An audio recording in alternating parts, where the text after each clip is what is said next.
Thursday, everyone. It's the last day in April. That means there's only a month left before the summer season begins. And that's good news, but the way the weather's been going, at least here in New York, it might be an interesting summer to say the least. And another interesting thing is that Donald Trump is at it again. And he's doing a lot of projecting here with the entire Jimmy Kimmel. If you remember, back in September, Jimmy Kimmel said something not nice about Charlie Kirk's assassination. And MAGA flew the roof off, and J.D. Vance pretty much said anybody that makes fun of Charlie Kirk's death should be fired and all this stuff. Basically, forgetting all about the First Amendment and free speech. People have rights to say whatever they want. And Jimmy Kimmel got thrown off the air for about a week because that backfired spectacularly. And if you remember, producers started leaving Disney, saying they're not going to work anymore. They're going to take their projects elsewhere. And I can tell you that as a person who has connections in the industry, I can tell you that it was a very real thing that there were a lot of creative people that were going to ask out of their contracts with Disney and move elsewhere because they were censoring Jimmy for doing absolutely nothing wrong. And that backfired spectacularly, if you recall. And now Donald Trump is at it again, and this time using threats and intimidation and bullying and making up things because Jimmy Kimmel should be off the air simply because Melania Trump requested it. Here's the thing. Donald Trump says vile things every single day. He's a misogynist, talks down to women and basically insults them and abuses them. When Robert Mueller died, he said, "I'm glad he's dead." He hurt innocent people. When Rob Reiner died, he said a disgusting, vile thing. And that's okay. Nobody said a word. But Jimmy Kimmel, who said something in jest, and Melania gets really angry about it and demands him off the air. So basically, what the Republican Party is basically saying is freedom of speech is okay as long as we say it. But if you say it, get the fuck off the air. Because that's exactly what it is. It's good for me, but not thee. Okay? And nobody questions him. Nobody really questions Donald Trump when he says all this stuff. When it came to Robert Mueller, nobody questioned him. When it came to Rob Reiner, no one said, "You've crossed the line." When Caroline Leavitt said, "Shots will be fired," MAGA's defending it by saying, "Oh, she didn't mean it that way. She meant it's going to be she meant it in a joking way." And what happens? Shots are fired. And nobody questions her. And here's the thing. I got a couple of things here. Number one is the White House Correspondence Dinner. Every year the presidents have attended. Okay? And it's gone off without a hitch. Okay? Donald Trump decided this year to show up, which is ironic because he's going to the very thing that he hates, which is journalists and the First Amendment. And yet he's going to go there knowing that he's going to be roasted. Okay? Now, if he can't handle a joke by Jimmy Kimmel, how can he handle being roasted? Which is why the White House Correspondence Dinner, I suspect, went with a mentalist instead of a host. For that reason only. But it's irrelevant. Because why would you go to a dinner that supports the very thing you despise? And then, okay, and here's the thing. We knew for months that Donald Trump was going to the White House Correspondence Dinner. We knew for months. So the question now is how did the shooter get the weapons into the Hilton? Because I don't know about you, I don't know about you,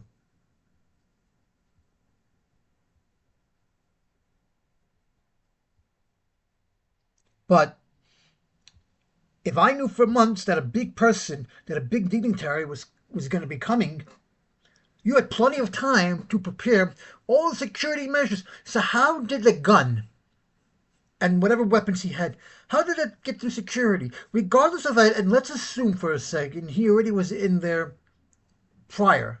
Let's just say he was in there prior.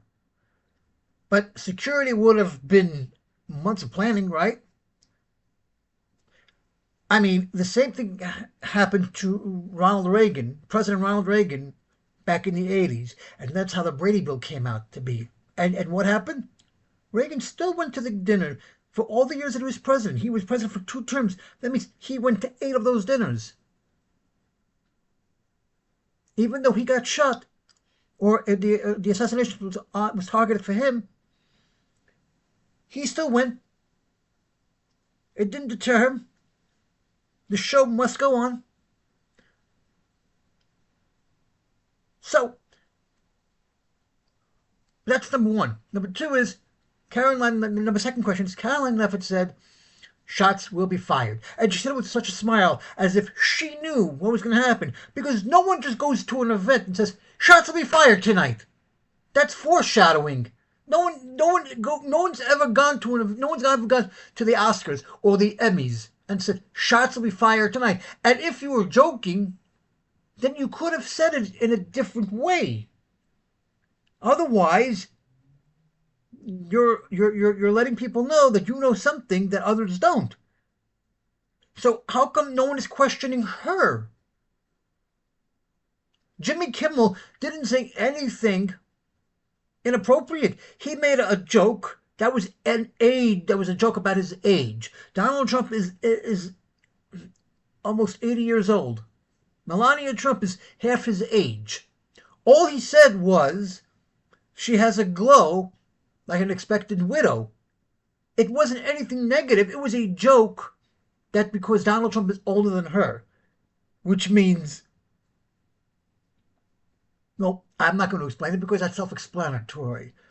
But apparently the Trumps are very thick, are very thin-skinned, and have no sense of humor. So, so now they're demanding that ABC takes Jimmy Kimmel off the air, or their licenses won't be renewed. Great, great. Who do you think is going to win that in the courts?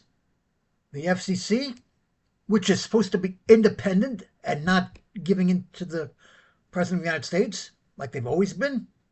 They've always been independent. Who do you think would win in that court case? Disney ABC or the United States of America? Who do you think would win that one? I'm willing to bet on you that it's going to be ABC because ABC did not. Jimmy Kimmel did absolutely nothing wrong. In fact, he came on the show on Monday night and addressed it. He addressed it in a humorous way and basically was making fun of the situation. Okay, and then okay, and the third question that I have is Kash Patel is seen in videos walking around like he's hanging out, like he's looking for, like he's confused and lost. He's on his phone talking to whoever, and he's just standing there, like he's confused in a daze. And the fourth thing was that Donald Trump goes, makes an puts on social. He wasn't worried at all. But here's the kicker: he goes on 60 Minutes with Norah O'Donnell and implicates himself in the Epstein files because Norah O'Donnell asked him specifically about the pedophilia and the rapists, and Donald Trump went on saying, and Donald Trump said, "I am not a rapist. I'm not a pedophile. I've never committed any kind of adultery." But he never. Norah O'Donnell never mentioned Donald Trump. She was basically asking a general question that Donald Trump decided he was going to implicate himself in.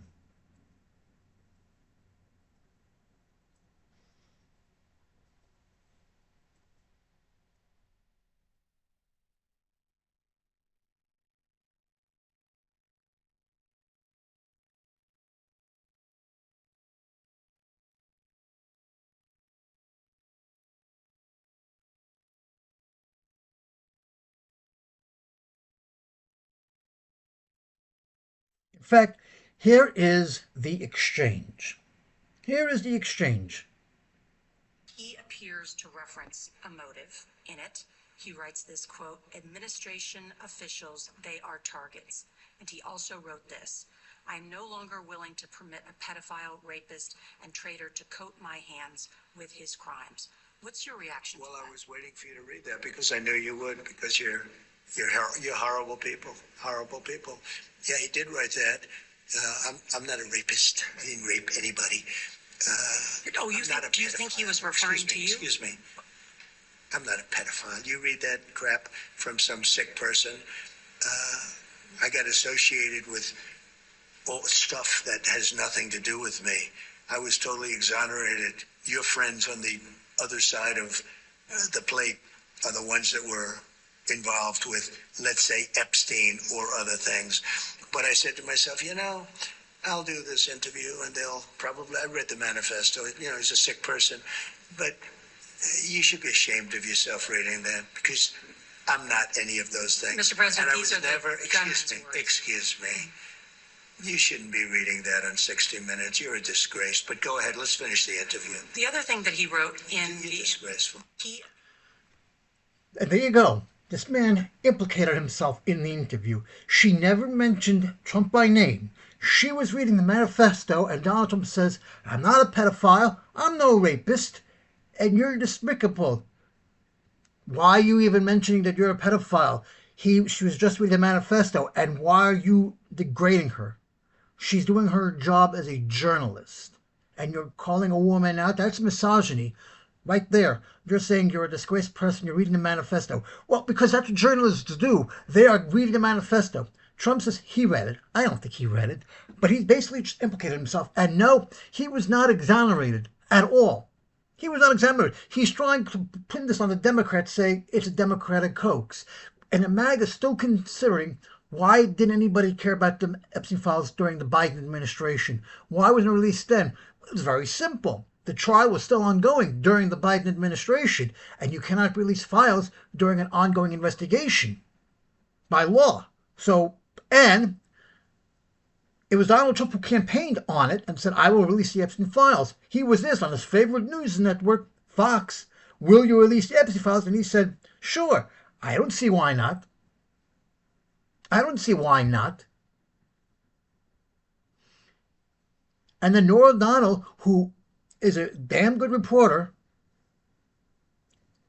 was reading the manifesto, and Donald Trump immediately jumps at her and says, "You're a disgrace. You're horrible. I'm not a pedophile. I read the manifesto. You're disgraceful. You're sick." And yet people look up to this guy. You're the leader. You're supposed to set an example for everybody else. Donald Trump is basically telling men out there, it's okay to be assholes to women. It's okay to be jerks to a woman.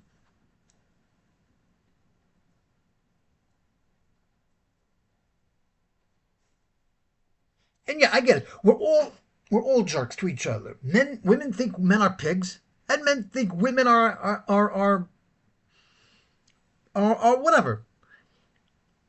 And that's fine. But Donald Trump is saying it's okay to tell a woman you're disgusting. You don't tell a woman, "Here, piggy, piggy." And then you have MAGA repeating it like it's okay. Like it's okay. And this goes back to what I said yesterday, or in my last couple of podcasts. He was not exonerated. He said the same thing. He's a convicted felon. He could say whatever he wants. "I'm not a felon. I'm nothing." Public records show that he is. It's in the court systems. It's going to stay there forever. So yes, he's a convicted felon. We all saw the trial. We all saw Donald Trump arriving to court each day on TV. So we saw pictures of him sitting in the courtroom. Todd Blanche is his personal lawyer. Okay, the jury was of his peers that Todd Blanche picked out. We saw testimony from Stormy Daniels. E. Jean Carroll, he's still trying to appeal that case. He has yet to pay her for that, and he's trying to blame, and he's trying to justify it by saying, what I did in my role as president, I don't have to pay her because I was in my role of, well, first of all, that doesn't make any sense. Number one. Number two, he wasn't president in 2009. And Even if you're president, you can still be held liable for something. So there's just too many. So my suspicion is it was a setup. They knew that this was staged. They knew because Donald Trump is so desperate to stay in power and for the midterm elections. He's so desperate to stay in power. He's so his ratings are the lowest of any president in history that he's willing to stage an assassination attempt to score political sympathy points. And I'm convinced that he did that in Buster PA too. Because they never talk about the guy that was killed. They talk about that he was almost killed because they're using the picture of him with his fist raised and the Secret Service getting to him on shirts, mugs. Hell, it's a gold statue in his private golf course in Florida. And he knows, and it's also considered a distraction. The Iran war is a distraction from the Epstein files. This is a distraction. He's trying to score political sympathy points. And once again, everybody's pulling a Kristi Noem by saying that it was that the Democrats did this. That the Democrats did this because they're trying to kill Trump because they hate Trump. Facts matter. And I say, so you're doing a Kristi Noem. And they ask me, what do you mean? I'm like, well, Kristi Noem gave all the facts before anybody knew the facts. And her facts wasn't exactly factual either. Her facts were facts, but from two different incidents that happened months apart from each other. How can you give facts when you don't know any of the details? And you're blaming the Democrats. Why would you make Democrats? Because, and here's the other thing why I think it was staged. Because then he decided to use the shooting to make his bullshit excuse of why we need the ballroom.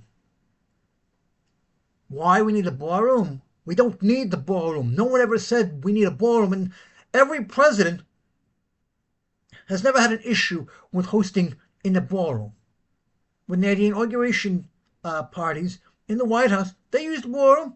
It was fine for President Obama. It was fine for President Clinton. It was fine for President Biden. It was fine for President Bush. And now you're saying this is why we need security. Well, first of all, the White House is heavily secured. They have secret bunkers that if the president and the president and his aides, if they ever need security, they know where to go in the bunkers. The White House is always being renovated. And here's the thing. Speaking of so he's using that as the excuse for the ballroom, which makes absolutely no sense, has no basis in reality, but the shooting is the perfect reason why we need why we need this ballroom. And I'm like, huh? Explain it to me. Explain it to me. Because every president has gone to the White House Correspondence Dinner, and it's gone off without a hitch. It's gone off without a hitch. No one has ever tried to shoot the president. And it's pretty pathetic that if you try to stage these assassinations, that's pretty sad that you have to go to the lowest of the lowest, of the lowest of the bottom of the barrel, so people can feel sorry for you. But guess what? We don't feel sorry for you. We laugh at you. We mock you. Okay? Because a normal person, if their ratings are low, they would like to find out why they're low and how they can improve it. It's the same thing with like a TV show.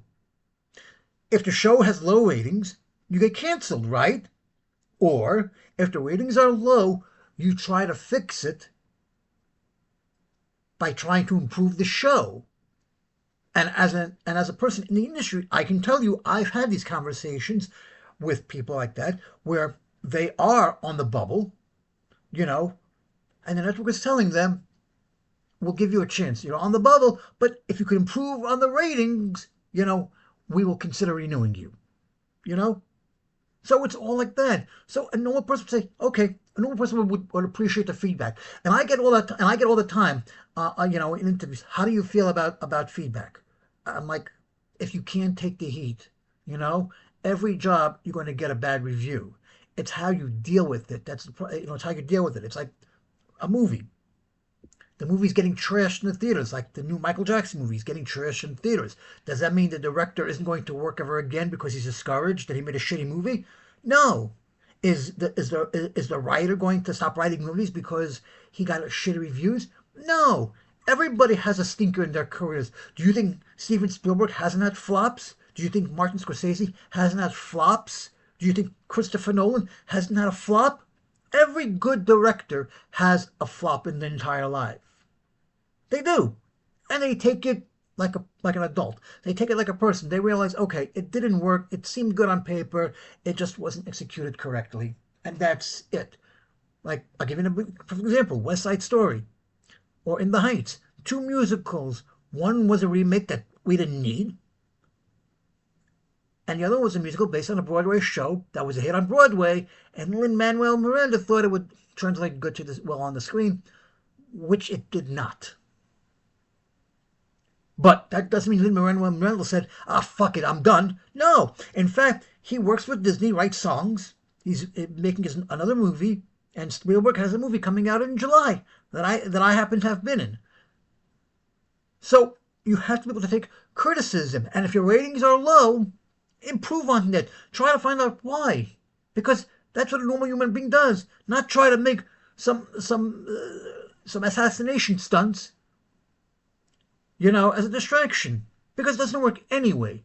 We're not stupid. We're not gonna it's not a distraction because we'll talk about what happened at the White House Correspondence Dinner, and then we'll go back to the Epstein files and this and that and the Iran war. Again. But that's it. And here's another thing about the ballroom. Didn't Donald Trump say it was being built by private donors? And didn't he give a list of who those donors were? So why is Lindsey Graham now saying there's a bill in Congress to have the taxpayers pay for the ballroom? First of all, first of all, what permission does he have for us to be paying for the ballroom? What gives him the right to allow taxpayers to pay for the ballroom? Number one. Number two, if there are private donors building the ballroom, as Donald Trump said it was, right? And if the list was put out there on who the donors are, then why do the taxpayers need to foot the bill suddenly? Why? And my taxes shouldn't be going to build a stupid ass ballroom that nobody needs or asked for. And by the way, illegal. My tax dollars and your tax dollars should be going to things we actually need. Infrastructure, renovation, improvements, programs, the arts, culture, things like that. Private programs, research funding. That's what our tax dollars should be going for. Not to build a goddamn fucking ballroom that nobody needs, wants, or asks for. So if you're lying, then tell us you're lying, which I would be surprised. But why is Lindsey Graham dictating what taxpayer dollars are going for?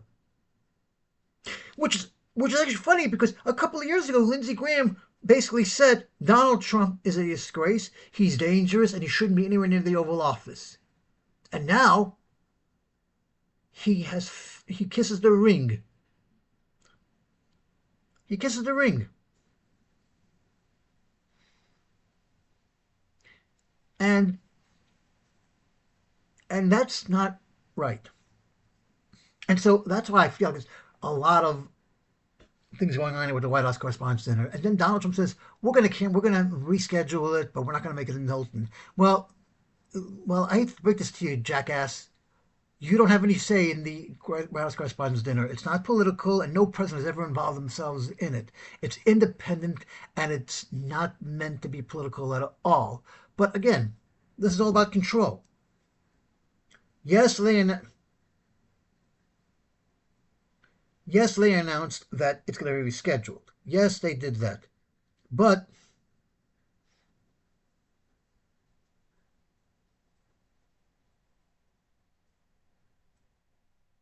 the President of the United States has no control over that because it's not a presidential thing. It's not a political thing. And the fact that he's going there, and you have to wonder, and you have to ask yourself, why is he going to an event that celebrates the very thing he despises the most, the very thing he wants to get rid of? Why would he go there? Why? He's never gone. Why did he want to go this year? He didn't go last year, and he didn't go any time during his first term. So why all of a sudden does he want to go? Nobody's asking that question. Nobody asked that question. All of a sudden he wants to go, and suddenly he goes, and there's a shooter. And there's a shooter with a manifesto. And we actually don't know if Donald Trump was the exact target. It could have been anybody in that room, because that room had a bunch of who's who in that room, and it was the perfect place when everybody is in one room together for one night only. It's supposed to be a fun night where they can let their guard down to be themselves and not take themselves seriously. So that was an interesting thing. There's no guarantee that Donald Trump was actually the target at all. He may have been, but it also may have been Pete Hesketh. It could have been J.D. Vance. We don't know who the target was, but it's all suspicious, because I don't know about you, but when you're casually just walking out of a building after a shooting, I could tell you, I did a Marvel series last season, okay? Back in season 1, and we did a scene that involved a sniper. The scene involved Bullseye. And I can tell you, we were directed to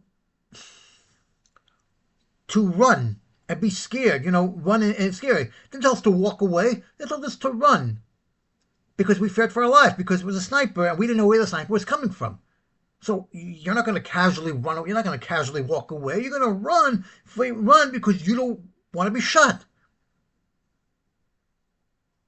But when they're casually walking out, and Cash tells on his phone, like, it's no big deal, you have to wonder.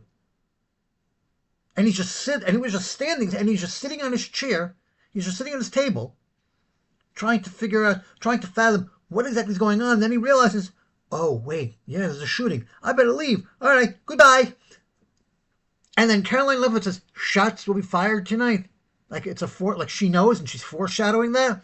And your main concern is Jimmy Kimmel? Your main concern is Jimmy Kimmel, and we're still on this? A week later, we're still on this fact, and now you're threatening Jimmy Kimmel?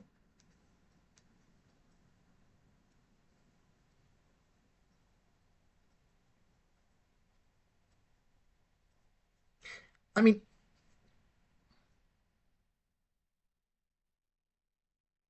if you really want to get technical on this,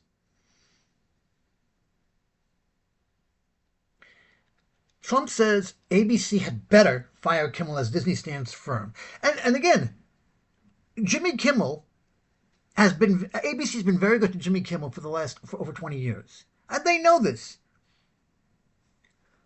And Jimmy Kimmel has actually matured over time, over the years, because when he first started the show, he had no beard, and he was just a bachelor. And in the first season, he did something that no other late night host had, which is a bar, and served alcohol to the drink, and served alcohol to the guests. And of course, ABC got rid of that because it didn't end well, But it was a good experiment. I admit that. But over time, Jimmy Kimmel got matured, and the show matured with him, and you would be able to tell that. He grew a beard, he got married, he had child, and when his son was in trouble and had that surgery. And he's probably the only late night show that can actually get emotional on all this stuff. And so he's genuine, and people don't like that. But what people don't understand is, since the beginning of the Tonight Show in the 50s, every person has been made fun of. And they know this, and they know they were putting over jokes, and no one's ever had an issue with this. Okay? Sometimes they were in on the joke, like Obama. When Obama would be in New York, he'd go on Jimmy Fallon, and he'd be in on the joke. When he went on Conan O'Brien, he would be in on the joke. I remember Conan did a bit in the year 2000. He had that bit in the year 2000, in the year 3000 or 2000, whatever. Obama would be in on that, and he would play along. Or Smooth Talking the News. You'd have Obama on that. So they were all in the joke. It's only Trump, because he's thin-skinned. And in fact, he says, ABC had better fire Jimmy Kimmel soon. He says, when ABC fake news network firing seriously unfunny Jimmy Kimmel, who incompetently presides over one of the lowest rated shows on television. People are angry. It better be soon. No, he's not one of the lowest rated shows. His ratings are actually good. And in fact, there was an article written in one of the industry papers that said when Colbert is off the air for good in a few weeks, it'll benefit Kimmel because his ratings will go through the roof. Because Fallon is okay, but his ratings aren't as good as Kimmel's. However, that being said, Fallon his target audience is mostly more college people, so you really can't compare them that. And people are angry. I'm not angry. I like Kimmel. I've been to his show. I've worked on his show. So I am not. But I'm not. But that's not me being biased. That's me stating a fact. Even if I wasn't working on Kimmel, even if I haven't been to the show, I like Kimmel. You know, I like the joke that he has an on-running joke with Matt Damon where they hate each other. I think that's genius, and that just came out of nowhere. You know, my apologies to Matt Damon. We ran out of time. You know, that's genius, and nobody else has that. And honestly, they're really good friends in real life. Outside of the show, they're best friends. But on the show, they have a running joke where they hate each other, and that's okay. So no, nobody's angry. Because, in the next line, Trump is wrong about Kimmel's ratings, but he is right that MAGA media influencers remain angry about the comedian and ABC's support for him. So when he says people are angry, he's talking about his own base of MAGA. When he's saying the lowest rated shows, he doesn't know what he's talking about because he has no idea. He doesn't watch Jimmy Kimmel. He doesn't watch Jimmy Kimmel. And you know the irony part about this? He's been on Jimmy Kimmel. He's been on Fallon. So he's been on both shows. He's been on Howard Stern, so he's been on that side of so he's been on those shows. So he knows what it's like. And MAGA's upset because ABC keeps supporting him. ABC keeps supporting him. And why wouldn't they? He's an employee of ABC. He brings in the money for them. The ratings are through the roof. So why wouldn't they support him? They have no reason to not support him. And Disney has shown no signs of wavering despite Trump's pressure and the FCC's almost unprecedented challenge to ABC station license. Disney has declined to comment on the calls to fire him, who was under contract through next year, which is 27. And the company has kept his late night show on the air and has not done anything to distance himself from him. In fact, not only are they not distancing themselves, they're actually going even further by supporting him and giving him whatever he wants. On Thursday afternoon, Trump followed up his Truth Social post by telling Newsmax's Greta Van Susteren that Kimmel shouldn't be on television and that ABC's put themselves in great jeopardy by keeping him on the air. What does he mean by that? I don't know. What is that a threat? Is that like a vile threat saying ABC's going to suffer my wrath if they don't give me what I want? First of all, freedom of speech. Within reason, freedom of speech, but he's not calling it, but Jimmy Kimmel didn't say kill somebody. It was a childish joke that he made about age. That was it. Trump is 80. Melania's probably what, in her 40s or 50s, something like that. I'm not even sure. All he said was she has the glow of an expectant widow. The joke is kind of like a philosophical joke. So the president then invoked his 2024 defamation lawsuit against George Stephanopoulos and ABC, which the network settled for $16 million, to avoid an unpredictable trial. This is very serious. He's gone against Kimmel for years, but this latest controversy began last week when Kimmel made a joke about First Lady Melania Trump looking like an expectant widow. Pro-Trump media outlets condemned the comment, especially in the wake of Saturday night's shooting outside of the White House. Except for one problem. The joke was made a week before the White House Correspondence Dinner. And they're focusing on the fact that he predicted that. How did he predict that? Again, this goes back to Caroline Leavitt, who said shots will be fired on the night that the shooting happened. And nobody is questioning her. They're all focused on a joke that Kimmel made a week earlier that had nothing to do with the White House Correspondence Dinner. It was just a fake thing that he was doing because he did host the White House Correspondence Dinner. He did host it 1 year. Okay? So he just did a skit on the show for fake news. But Caroline Leavitt on that night said shots be fired, but pro-Trump supporters are zeroed in on Kimmel for a joke he made a week earlier that had absolutely nothing to do with what happened Saturday night. But there, okay? So why are they focused on Kimmel instead of Levitt, who said shots will be fired? I don't know about you, but that's foreshadowing to me. I will take that seriously. If this had been any other president, and your press secretary said shots would be fired, I can guarantee you they'd be questioning that press secretary, wondering did they have any knowledge of that shooting. On Monday morning, the First Lady called on ABC to take a stand, and the president followed that up by saying ABC should fire Kimmel immediately. Then on Tuesday, the Trump-aligned FCC ordered Disney into an early renewal process for its 8 ABC station licenses, a move widely seen as a form of government punishment because the FCC is not supposed to be working for the President of the United States. They're an independent agency that's not supposed to be political. While the regulatory agency asserted that the license challenge was related to an ongoing probe of Disney's DEI initiatives, most outside observers have viewed it as retaliation for ABC's refusal to fire Kimmel. Disney said on Tuesday that its ABC stations are in compliance with FCC rules and that it will defend the stations through the appropriate legal channels. Thursday's follow-up post from Trump suggests he wants to keep up the pressure against Kimmel on ABC. Legal experts say Disney will almost certainly prevail in any legal battle over its station licenses because you cannot punish somebody over First Amendment rights issues. You cannot. There is no, okay, the government cannot punish you for a joke.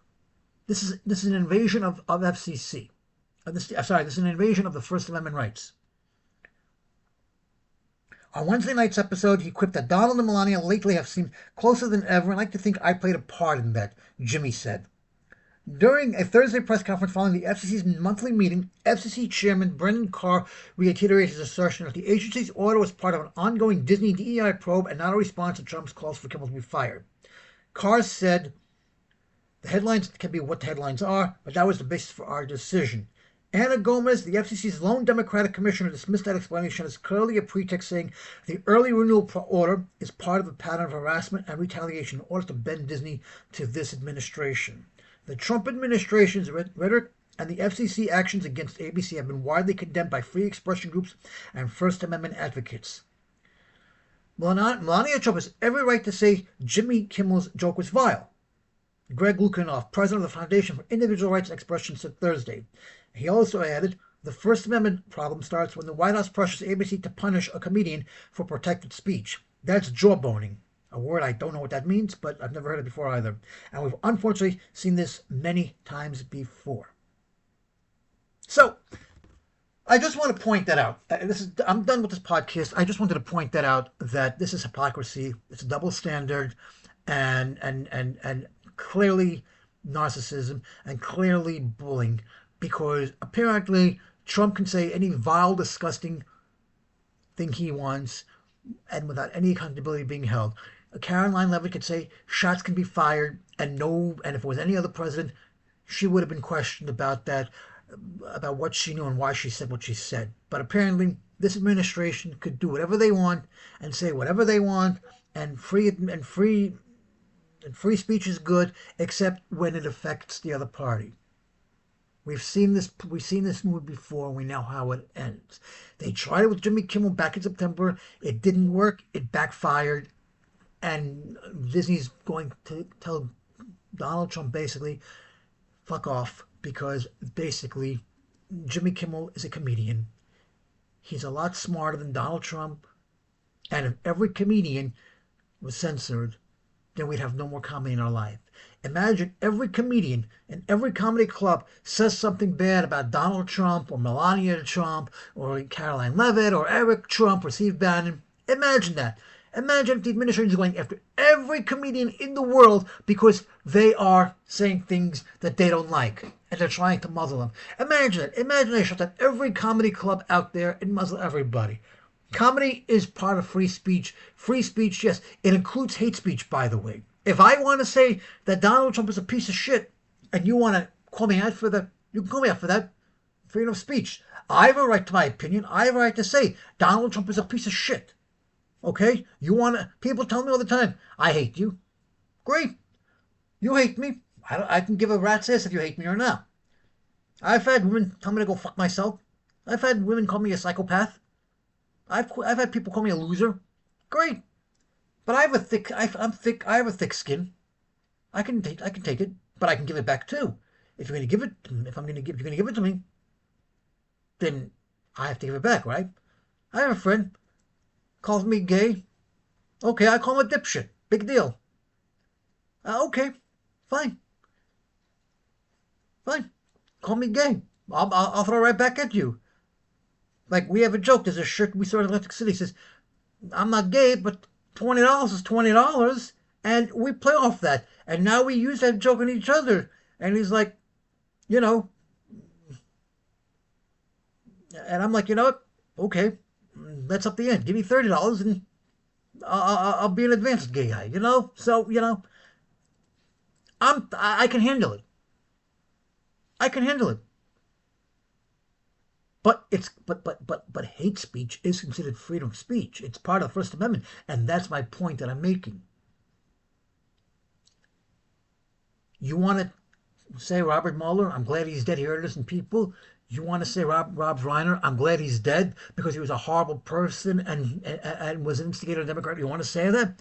Fine, you could say that. But if you're going to get away with it, fine. If Jimmy Kimmel is saying a joke and you don't like it, well, fuck you. If you can say something bad and insult Rob Reiner before the body's even cold and insult his kids, you don't think the kids are going to come after you and say it's a lawsuit and then say, oh, it's a frivolous lawsuit because I did nothing wrong? Okay. Well, what did Jimmy Kimmel do wrong except tell a joke that had nothing to do with the White House Correspondence Dinner? It's the same thing. And that's why I always say the First Amendment is important. It involves everything. It involves hate speech. Within reason, by the way. You can't say Donald Trump is a piece of shit, so I'm going to fucking kill him because I hate his fucking guts. You can't do that because you just threatened to kill somebody. That's not freedom of speech. That's a death threat. But if I say Donald Trump is a piece of shit and you get offended by that, oh well. And I'm offended that you saying vile things for no apparent reason simply because you hate somebody. Great. I hate people, but if I started speaking vile things about them,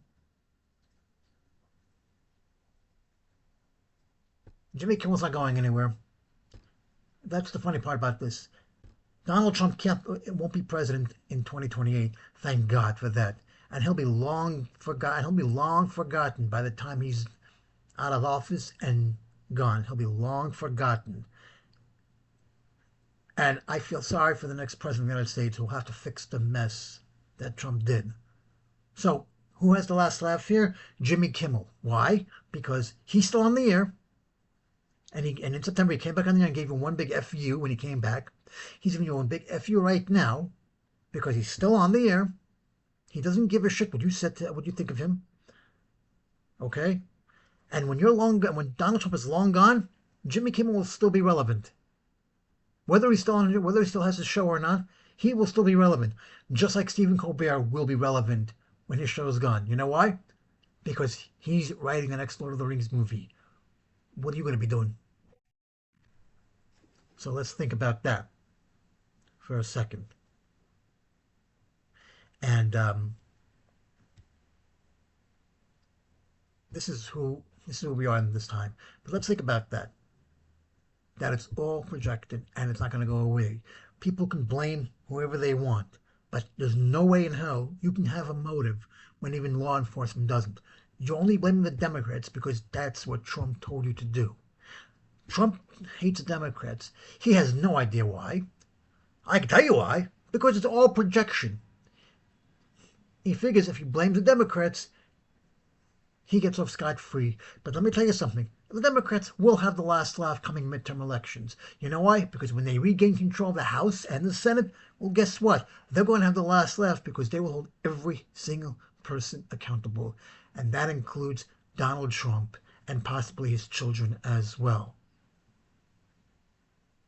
So I look forward to that day, as does everyone else.